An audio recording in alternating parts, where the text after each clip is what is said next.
Menurut Ki Hajar Dewantara, dasar dari pendidikan adalah pembentukan budi pekerti dan akhlak. Pendidikan bertujuan menciptakan manusia merdeka dalam berpikir, berperasaan, dan bertindak.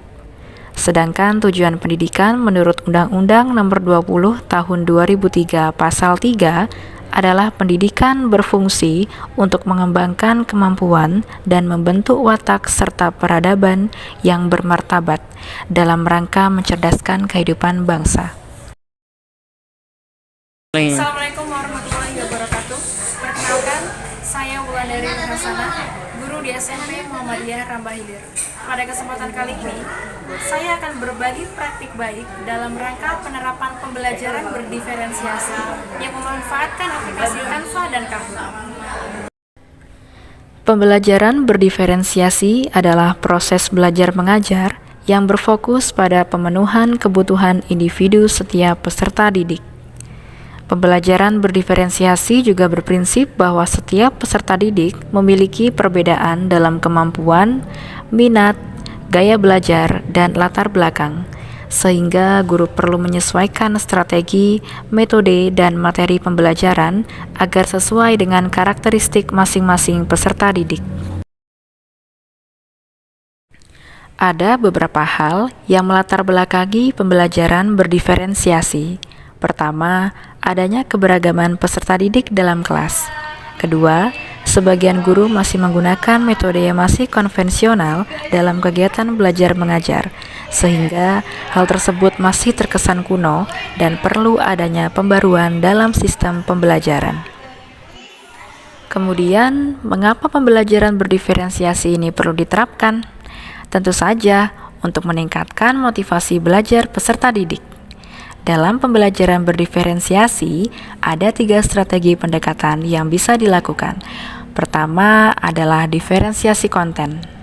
Diketahui bersama bahwa tidak semua peserta didik memilih dan menyukai gaya belajar yang sama. Ada peserta didik yang cenderung menyukai dan sesuai dengan gaya belajar secara visual. Ada juga peserta didik yang cenderung pada gaya belajar auditori. Bahkan ada juga peserta didik yang menyukai dan paham dengan gaya belajar secara kinestetik. Strategi pendekatan yang kedua adalah diferensiasi proses. Strategi ini diaplikasikan dengan menyediakan aktivitas belajar yang bervariasi. Apakah peserta didik belajar secara individu atau belajar secara berkelompok? Strategi pendekatan yang ketiga adalah diferensiasi produk. Dalam strategi pendekatan ini, peserta didik diberi kebebasan untuk memilih bagaimana mereka menuangkan hasil belajar untuk menciptakan sebuah produk, seperti tulisan, lisan, bahkan berupa rekaman video. Bagi peserta didik, pembaruan dalam metode pembelajaran akan sangat berdampak bagi semangat belajar mereka.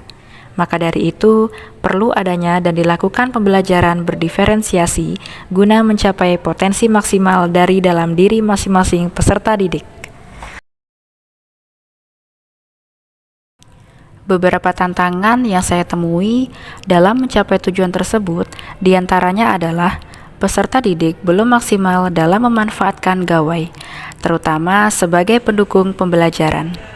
Mungkin semua peserta didik mampu memainkan gawai mereka hanya untuk ruang lingkup yang sempit, seperti hanya untuk mengumpulkan informasi dari Google. Hal tersebut sangat disayangkan bagi mereka yang memiliki potensi yang tinggi dalam sebuah pembelajaran. Kemudian, gangguan akses internet juga termasuk tantangan saya dalam mencapai tujuan dari pembelajaran berdiferensiasi ini. Lokasi sekolah yang sudah dekat dengan lintas kota dan dilengkapi dengan sumber daya berupa jaringan akses internet saja tidak cukup menjamin tercapainya tujuan secara lancar dan sempurna. Keberagaman gawai yang dimiliki peserta didik dan koneksi internet yang secara tiba-tiba hilang juga cukup berpengaruh dan merupakan sebuah tantangan yang tidak bisa dianggap remeh. Karena dalam pembelajaran berdiferensiasi ini, saya banyak memanfaatkan akses internet. Tantangan selanjutnya yang saya temukan adalah tidak maksimalnya kolaborasi dalam tim. Adanya kolaborasi tim di lingkungan guru ternyata juga berpengaruh dalam tercapainya tujuan pembelajaran berdiferensiasi. Selain harus berbagi informasi dan diskusi, kolaborasi tim ini juga harus mengaplikasikan pengetahuan yang sudah didapat dengan membuat langsung bahan ajar melalui aplikasi Canva dan Kahoot. Pada video ini, saya ingin memberikan pemahaman kepada sahabat guru bahwa pembelajaran berdiferensiasi dengan memanfaatkan teknologi, informasi, dan komunikasi itu sangat mudah dan menyenangkan, terlebih menggunakan aplikasi Canva dan Kahoot. Pembelajaran yang seperti ini dapat menumbuhkan semangat belajar peserta didik loh. Motivasi belajar rendah, kreativitas belum tumbuh dan berkembang. Bagaimana ya solusinya? Nah, berikut kegiatan pembelajaran yang saya lakukan guna meningkatkan motivasi dan kreativitas belajar peserta didik. Pada pembelajaran kali ini, saya menggunakan metode pembelajaran tanya jawab, diskusi, dan penugasan proyek. Model pembelajaran yang saya gunakan adalah Project Based Learning atau yang akrab disapa PJBL. Untuk media, saya memilih video praktek dan gambar urutan. Aplikasi yang saya gunakan adalah aplikasi Canva. Aplikasi Canva saya gunakan untuk memfasilitasi peserta didik secara berkelompok guna memilih berbagai macam lembar kerja yang menarik peserta didik untuk belajar sebagai bahan diskusi dan juga membuat bahan presentasi.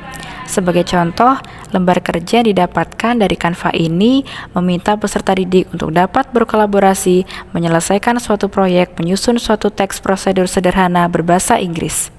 Di sini, peserta didik dapat mengeksplorasi keterampilan diri sesuai dengan ketertarikan gaya belajar masing-masing. Ada yang bertugas mencari makna, menyusun kalimat, mengumpulkan informasi, kemudian ada juga yang bertugas menempelkan pada tempat yang sudah tersedia. Tujuan dari pemanfaatan aplikasi Canva adalah untuk meningkatkan minat dan semangat belajar peserta didik dalam melaksanakan pembelajaran. Di samping itu, pemanfaatan Canva juga bertujuan untuk meningkatkan kemampuan peserta didik dalam bidang teknologi, informasi, dan komunikasi. Selanjutnya, aplikasi Kahoot saya manfaatkan untuk melakukan penilaian sumatif pada peserta didik agar kegiatan penilaian lebih bervariasi dan peserta didik pun antusias dalam menjawab dan menyelesaikan penilaian. Yang sebelumnya penilaian dilakukan dengan memberi pertanyaan tertulis di atas kertas dan monoton, kini penilaian dilaksanakan dengan memanfaatkan aplikasi Kahoot. Dengan kegiatan penilaian menggunakan media aplikasi Kahoot, peserta didik lebih bersemangat dan berlomba-lomba untuk mendapatkan nilai terbaik.